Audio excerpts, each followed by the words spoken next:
Hello বন্ধুরা, ছেলে এসে গেছে। দেখো আজকে কি রান্না করেছি, চলো মেনু দেখিয়ে দিই। এদের একটু ডাল আছে, হ্যাঁ, আর এই রাতে নিয়ে এসেছিলো এটা ফ্রাইড রাইস ডিম দিয়ে, ওটা আবার একটুখানি গরম করলাম। ওকে আর দেবো না, কেউ খেয়ে নেবে।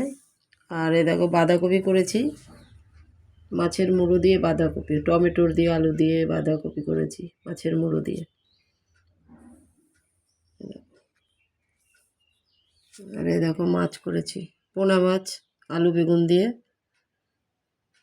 করেছি।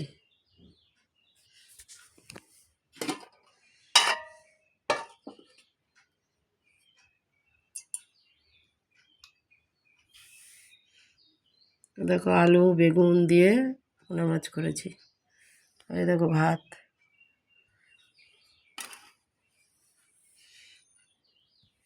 এখন খেতে দেবো, গরম একদম রান্না করেছি। তো নিশ্চয়ই তোমরা ভালো আছো, নিত্য নতুনের কথা নিশ্চয়ই ভালো আছো। ভালো তো থাকতে হবে, এগুলো দেখতে হবে না? তো দেখো, দেখতে থাকো। ভালো লাগলে তুমি সাবস্ক্রাইব লাইক শেয়ার করতে পারো, ভালো লাগলে, ঠিক আছে? আর দেখতে থাকো, সুস্থ থাকো আর ভালো থাকো।